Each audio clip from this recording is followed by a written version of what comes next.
नमस्कार, आपके अपने पॉडकास्ट दरस में आपका स्वागत है। साहित्य मनीषियों के विरासत को बड़ी मुश्किल से संजोकर रखा जा सकता है और इस काम को बखूबी अंजाम दे रहे हैं राजनांदगांव के प्रदीप मिश्र जी, जो कि साहित्य मनीषी बलदेव प्रसाद मिश्र के पोते हैं। आइए उनसे जानते हैं उनके गौरवशाली विरासत के बारे में। मिश्र जी, आप बताएंगे, आप साहित्य मनीषी वट वृक्ष है, साहित्य हिंदी साहित्य के मामले में बेजोड़ रहे हैं, उनके आप पोते हैं। तो आप कैसे, किस तरीके से आप महसूस करते हैं? उनका खून मेरे में दौड़ रहा है, ये मेरे को एक बहुत सौभाग्य की बात है मेरे लिए। और मैं बचपन से ही मेरा बाबा जी के साथ यहाँ आना जाना, हर साल में एक बार तो आते ही थे। पिताजी सरकारी नौकरी में रहे, डायरेक्टर वेलफेयर पंचायत विभाग में रहे, तो बाहर ग्वालियर, बिलासपुर, जबलपुर, इंदौर वहाँ। लेकिन दिवाली और गर्मी की छुट्टी में हम लोगों का सब इकट्ठे होते थे और उन्हीं के साथ हम लोगों का समय निकलता था। इस दौरान साहित्यिक गतिविधियां उनकी कैसी रहती थी, दिनचर्या कैसे रहती थी? तो ये जिज्ञासा लोगों में आज भी। सवेरे 3 बजे से उनका अध्ययन शुरू हो जाता था और 3 बजे उठ के निवृत्त होके सवेरे घूम के, उनके 3-4 मित्र थे, उनके साथ वो जाते थे और घूम के वापस आके फिर उनका अध्ययन काम चलता था और फिर बाकी लोगों से मिलना, ये सब दिनचर्या चलती थी उनकी।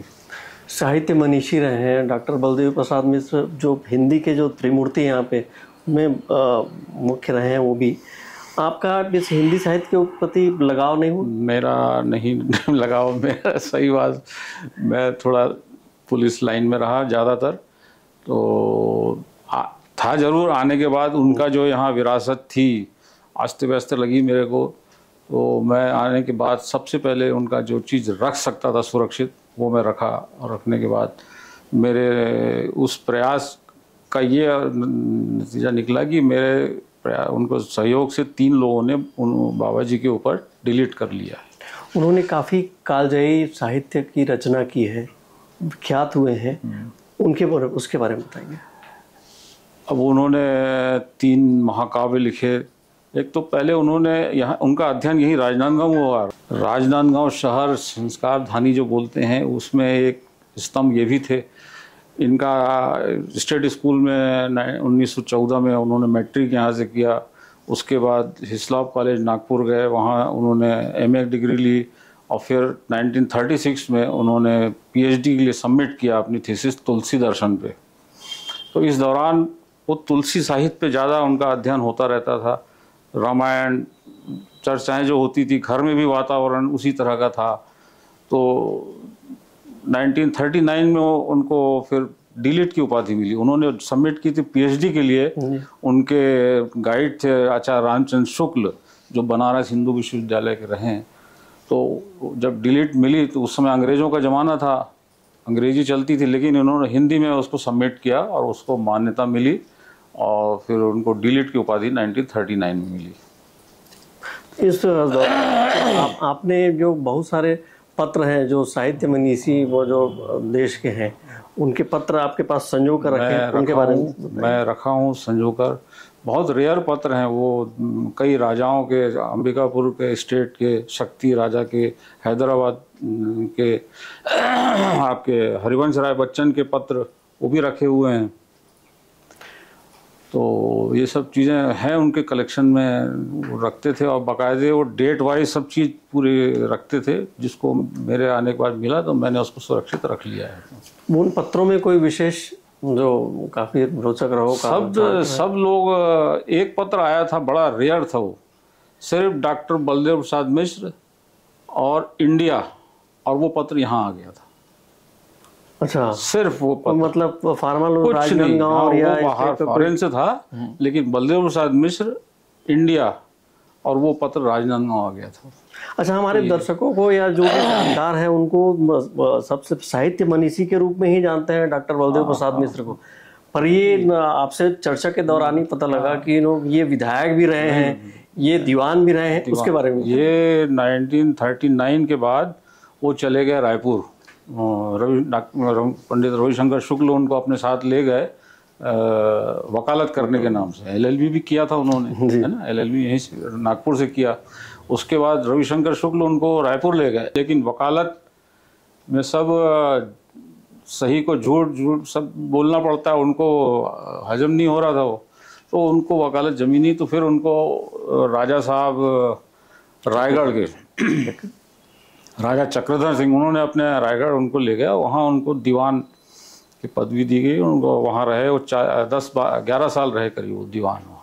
दीवान मतलब उस समय पूरा राजकाज में पूरा महत्वपूर्ण रहता था वहाँ उनको। और फिर राजा साहब वहीं पे उनका अध्ययन भी होता था, तो वो उन्होंने किया। उसके बाद आने के बाद फिर यहाँ पे राजनांदगांव में रहे, और राजनांदगांव में साहित्य का उन्होंने अध्ययन किया। और फिर सब कई वो हैदराबाद से जुड़े हुए थे, हैदराबाद में विजिटिंग प्रोफेसर थे, बेंगलोर में थे, मैसूर में थे, बंगाल बंगी साहित्य समिति है उसके अध्यक्ष रहे वो।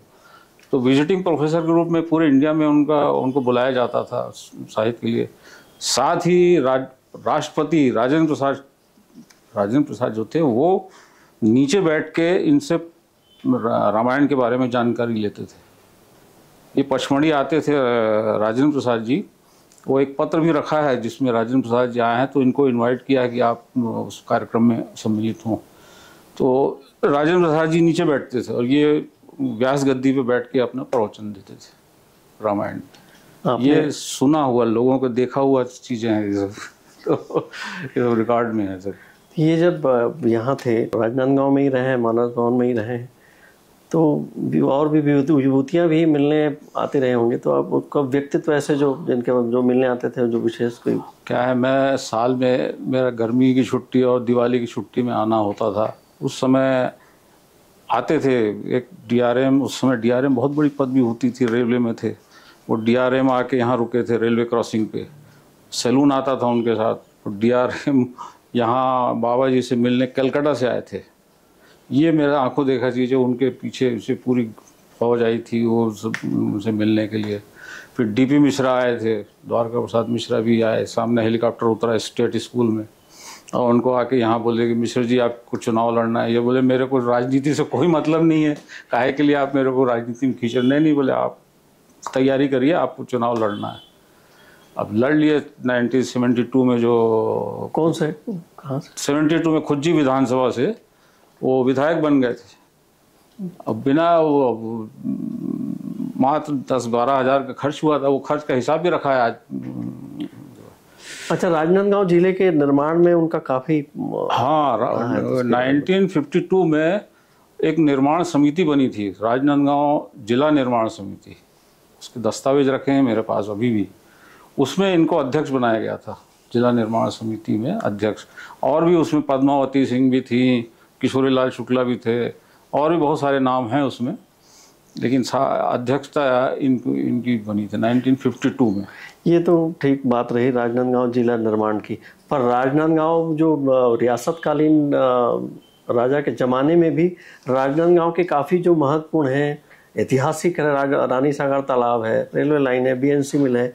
बीएनसी मिल तो खैर अब खंडर हो चुका है, पर इनके निर्माण में भी आपके परिवार का योगदान है, उसके बारे में बताइए। ये बिल्कुल हमारे मतलब बाबा जी, मतलब डॉक्टर बलदेव प्रसाद जी के पिताजी नारायण प्रसाद जी मिश्र हुए, और नारायण प्रसाद जी के चाचा शिवरतन लाल जी मिश्र, ये यूपी से आए थे सब। उन्नाव जिले के पास में एक गांव है बहुराजमुख, तो वहाँ के सब रहने वाले, वहाँ अभी भी है, वहाँ पे कोठी वोठी बनी हुई है, थोड़ी बहुत ज़मीन है, मंदिर है वहाँ, इन्हीं के द्वारा बनाया गया। तो वो वहाँ से यहाँ ठेकेदारी करने के लिए इनको बुलवाया गया था, राजा साहब ने बुलवाया था, संपर्क हुआ होगा जैसा भी हो। यहाँ आके उन्होंने बीएनसी मिल, ये उस समय बन रही थी, और ये रानी सागर पचरीकरण हो रहा था, मतलब उसका काम चल रहा था, उसका ठेका इनको मिला ये था। प्लस ये रेलवे लाइन जो थी BNR, Bengal Nagpur railway line, इसका ठेका उनको मिला था शिवरतन लाल जी को। तो इस चीज़ का उल्लेख बलराम दास जी के उसमें विल में लिखा हुआ है। मिश्रा जी, आप में एक आपने रेलवे लाइन कहा, रेल की, तो आपसे चर्चा के दौरान ही हुआ था कि पहली बार आपने इंजन पूर्व होने का जिक्र किया था, उसके बारे में बताइए। ये एक बड़ी, यहाँ के लिए बहुत बड़ी घटना है। इसका सन तो मेरे को याद नहीं किस सन की बात है, लेकिन ये ठेकेदारी इनकी चल रही थी शिवरतन लाल जी की जी। उसका पेमेंट नहीं हुआ था। जो ठेके का पेमेंट नहीं होता है, उस समय परिवार यूपी से आया था, तो कई यहाँ लठैत पलते थे, घर में होता सब, तो वो लठैत जाके उस इंजन को कुर्क मतलब घेर लिए थे और सब लाठी लेके इंजन को रुकवा दिया था शिवरतन लाल जी ने।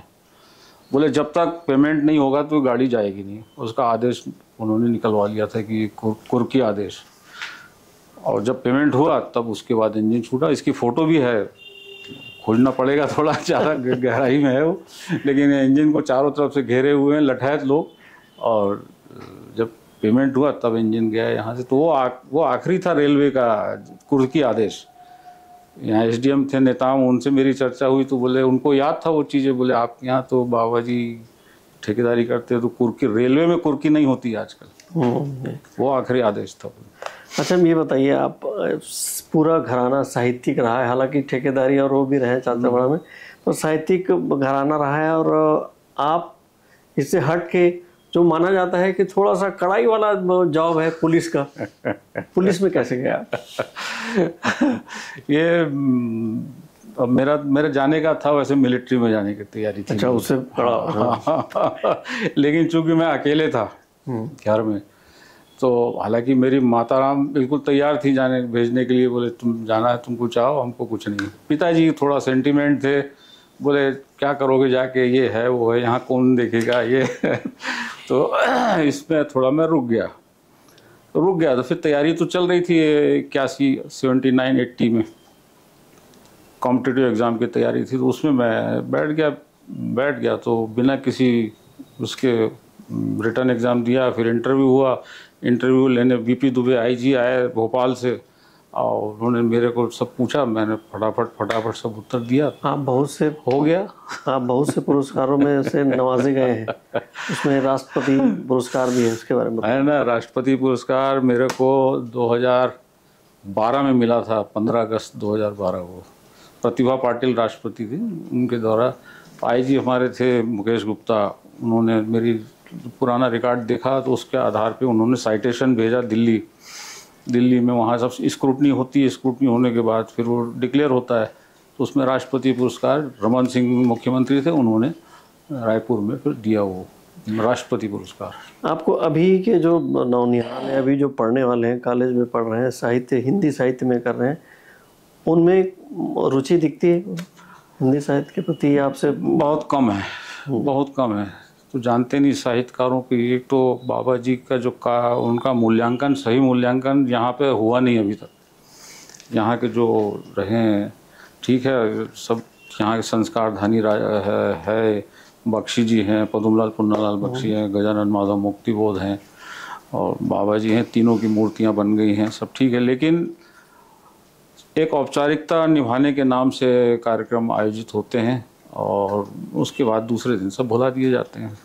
कोई ऐसा उनके नाम से कुछ चलता रहे कार्यक्रम, कुछ कार्यक्रम होता रहे जिसमें कि इन तीनों की और भी जो साहित्यकार नए हैं, ऐसा नहीं कि नहीं, अभी भी हैं, कुछ लोग आ रहे हैं, लेकिन उनको उतना उत्साह, उनका प्रोत्साहन नहीं मिलता, इसलिए थोड़ा सा हिंदी से लोग दूर हैं। तो इनके जो डॉक्टर बलदेव प्रसाद मिश्र जी के कितने साहित्य आप संभाल के रखे हो? अरे बाबा जी ने लगभग 80 किताबें लिखी हैं जी, है ना। तो मैं आने के बाद मैं पूरा इधर उधर पता किया, जहाँ गया, नागपुर गया, जबलपुर गया, इलाहाबाद गया, जहाँ से जो किताबें मिली। मेरी सिस्टर 3 लोगों ने जो डिलीट किया, उसमें आभा तिवारी हैं, उनने डिलीट भी किया, बाबा जी के ऊपर ही डिलीट किया है। वो भी बहुत घूमी इधर उधर, हैदराबाद, मैसूर, बंगाल, काफ़ी खोज करके उन्होंने भी कुछ किताबें ला के दी मेरे को। सब मेरे 42 किताबें मेरे पास हैं। तो उन 42 किताबों को एक अजय शुक्ला है यहाँ पे, शायद आप जानते हैं, वो उसने बड़ी मेहनत की, उसका तो मैं शुक्रगुजार रहूँगा, इसलिए कि उसने पूरी 42 किताबों को एक एक पेज निकाल के स्कैन करके, है ना, स्कैन करके नेट पे डाला है उसने, पूरी 42 किताबें जो आज डली हुई हैं पूरी किसी को देखना हो तो नेट का उसमें मिल जाएगा उनका। साहित्य मनीषी के जो पूरे साहित्य जो दस्तावेज हैं, पुस्तकें हैं और भी जो उनके सामग्रियां हैं, उनको बड़े ही नफासत से आप संभाल के रखे हुए हैं। क्या लगता है आपके बाद उनका क्या होगा? आने वाली पीढ़ी का मैं कुछ वो नहीं कर सकता कि उनको संभालेंगे। कोई बच्चे भी हमारे सब बाहर हैं पढ़ने में, इधर उधर कोई इंटरेस्ट नहीं ले रहा है। तो उसके बारे में कुछ सोचा है आपने? अगर सरकार को क्या करना चाहिए कि आप उसमें योगदान दें? यहाँ त्रिवेणी परिसर है, वहाँ भी जब जिस समय उसका उद्घाटन हो रहा था, डॉक्टर रमन सिंह ने किया है उसका उद्घाटन, तो भी मैं कलेक्टर थे, गणेश शंकर मिश्रा जी थे, तो उनसे बोला था कि इसको सुरक्षित रखने। वहाँ भी बहुत सामान दिया है मैंने बाबा जी का। उनके जो ड्रेस थी वो थी। एक तुलसी दर्शन बाबा जी ने जो जिस पे PhD किया है, वो मैन्युस्क्रिप्ट हाथ से लिखी हुई, वो पूरी कहाँ पड़ी थी? दिग्विजय कॉलेज की लाइब्रेरी की ज़मीन में। बड़ी दुख की बात थी ये चीज़, मैं उल्लेख करूंगा इस चीज़ का कि जो साहित्य बाबा जी डॉक्टर बलदेव प्रसाद मिश्र का हाथ से लिखा हुआ तुलसी दर्शन पूरा, वो लाइब्रेरी में नीचे पड़ा था। वो जो दीक्षित साहब हमारे प्रोफेसर हैं जो कॉलेज में, उनकी नज़र पड़ी, वो लाइब्रेरी घूम रहे थे, बोले नीचे क्या पड़ा है, इसको उठा के देखे तो तुलसी दर्शन डॉक्टर बलदेव प्रसाद जी मिश्र। वो ले जाके प्रिंसिपल को बताया, बोली तो बाबा जी का शताब्दी समारोह मनाया गया था यहाँ 1898 में पैदाइश हुई थी, 2098 को यहाँ पे मनाया गया था शताब्दी समारोह। कस्तूरा मंडल में हुआ था कार्यक्रम, मोतीलाल वोरा आए थे। तो दीक्षित सर ने मेरे को उस कार्यक्रम में वो मैन्युस्क्रिप्ट मेरे को सुपुर्द किया कि इसको तुम रखो ठीक से। वो रखी थी, आज भी वो वहाँ मैं रखवा दिया हूँ त्रिवेणी परिसर में। पूरा मैन्युस्क्रिप्ट हाथ से लिखी हुई तुलसी दर्शन। तो ये उनका जो साहित्य है उसको संजो कर नहीं रखा जा सकता, ये बड़े दुर्भाग्य की बात है। इसका मतलब है कि आप ये देख रहे हैं कि इसका सही जो संभाल के रख सके, या सरकार इस टाइप की कुछ प्रबंध करे जिसमें उनके जो भी दुर्लभ जो साहित्य हैं, दुर्लभ सामग्रियां हैं, वो सुरक्षित रखी जा सकती है। पहल करें तो आप इसमें साथ दे सकते हैं। बिल्कुल मैं दूंगा। आपके पास दुर्लभ वस्तुएं भी हैं, कुछ चीजें तो हैं। एक 5 करोड़ साल पुराना शंख, 5 करोड़, वो रखें, 2 शंख हैं, और उससे कार्बन डेटिंग से उसकी एज निकाली गई है। सागर बाबा जी ने निकलवाया था, जिसको लिखा है उन्होंने, किताब में लिखा हुआ है इसको, कार्बन डेटिंग से सागर कोई नाम है, डॉक्टर उनको भेजा गया था, उसमें उन्होंने 5 करोड़ साल पुराने शंख का उल्लेख किया हुआ है। तो वो है। और भोजपत्र से लिखे हुए आयुर्वेद ग्रंथ हैं जो उड़िया भाषा में लिखा गया है। शिव पुराण है उर्दू में लिखी हुई, पुरानी उर्दू में लिखी हुई शिव पुराण, वो भी रखी हुई है, अलमारी में है। तो ये दुर्लभ चीजें, वो अपना उनको रखने का इंटरेस्ट था और मेरे को देखने का इंटरेस्ट है। एक साहित्य मनीषी के विरासत को आप संभाल के रखे हुए हैं। हमारे जो नौनिहाल है, आने वाले जो पीढ़ी है, उसको क्या संदेश देना चाहिए? संदेश इनको यही है कि हिंदी साहित्य का अध्ययन करें, लोगों के बीच बैठें, साहित्यकार जो हैं उनके बीच बैठें उठें, और उनकी जो विरासत है उसको वो आगे आने वाली पीढ़ी में उसको सुरक्षित पहुंचाएं, तो बढ़ेगा। साहित्य रुचि लेना जरूरी है। आपने सुना कि किस तरीके से साहित्य मनीषी के विरासत को संभाल कर रखे हैं और रखने की कोशिश कर रहे हैं, और चाहते हैं कि आगे भी इनकी जो विरासत है वो संभल के रहे और लोगों को प्रेरणा देते रहे। इस पर सरकार को पहल करनी होगी। आलोक शर्मा, नमस्कार।